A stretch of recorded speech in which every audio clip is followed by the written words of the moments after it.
It was just one of those nights almost from the beginning for the Pittsburgh Penguins here in Stockholm, Sweden. Hi, I'm Dan Kingerski on the Pittsburgh Hockey Now platforms. The Penguins weren't flat. To a man, we talked to Ryan Graves, Brian Rust, and multiple players after the game. They wouldn't use the word flat, and perhaps that's right. They had some energy. They just had absolutely no connectivity.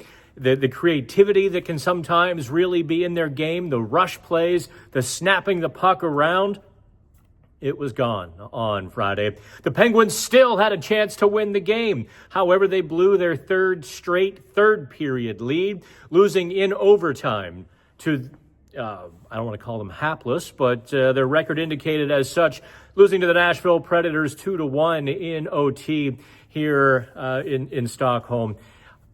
The game is almost as difficult to break down as it might have been to watch for you, because there weren't the big plays, the high moments. There weren't big mistakes, until the end.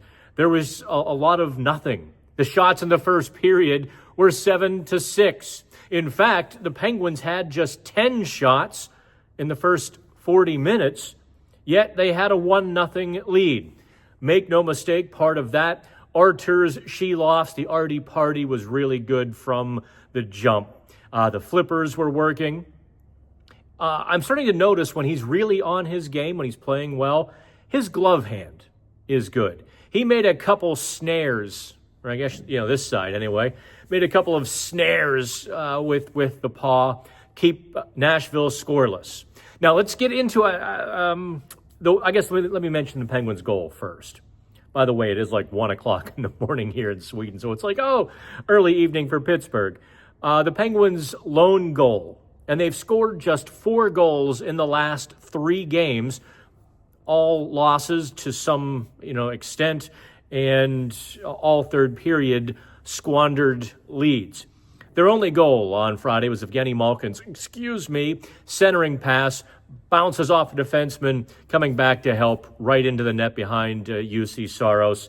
He must have felt like the Maytag repairman for the most part on Friday. The Penguins really didn't test or push him. Now, they certainly didn't bump him, rough him up, or have any sort of sustained pressure.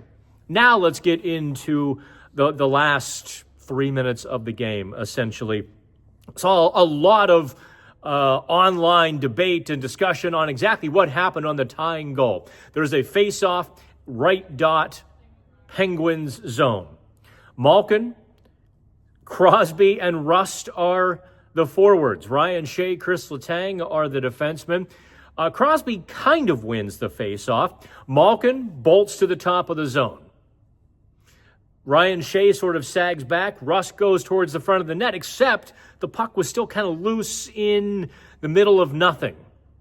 Well, Philip Forsberg, he's a pretty good player. He jumps that puck. Rust can't take the stride, kind of lunges with the stick. Shot goes off Rust's stick into the net. I know there were a lot of people blaming Coach Dan Muse for having Evgeny Malkin out in a more defensive situation, but the reality is Malkin didn't make a mistake there. The couple of mistakes, actually, you hate to say it, did Sidney Crosby make a mistake sort of tapping the puck into no man's land? I don't know if Rust was supposed to be tight to the faceoff. I don't know if it was Ryan Shea. We'll probably talk to a few of the players at the practice on Saturday to find out exactly what happened, if they're willing to talk about it and see maybe where the communication or where the tactical breakdown was. For now, we'll kind of lean towards Forsberg making a great play, maybe Shea being a little passive and Rust just being a foot out of, a foot into bad luck, shall we say. And the overtime winner, it's better than the usual background we have running through our videos, isn't it? So anyway, the Penguins do fall, and it really puts a damper and a pall sort of on the first few days. It was a lot of fun. You go to the museum, the Vasa, the ship, and everything. They didn't think I was kidding when I said that was much better scenery than we've had in previous videos. If you watch these videos, you know what I'm talking about. perhaps we'll find a bit more out about this team on Saturday. Because make no mistake, and I want to set the scene for you here. Walking into the locker room Friday night after the game, I was one of the first ones in there. Silence. Like that. Absolute silence. Not a background conversation, not an ounce of music, not a slammed door, not dropped equipment. Silence. They understand. They understand, A, that they've squandered 6 points in the last week. They understand that there's not a big difference between top of the Metro Division and the bottom of the Eastern Conference. They understand that they've given away a whole lot to this point.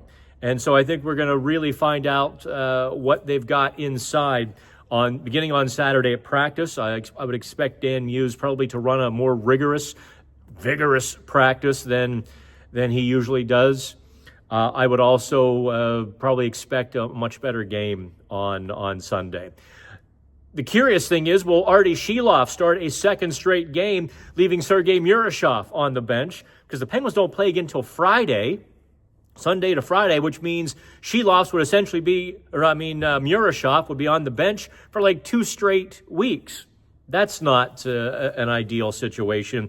Chris Letang also is beginning to really struggle again. He kind of elevated his play for a few moments, but then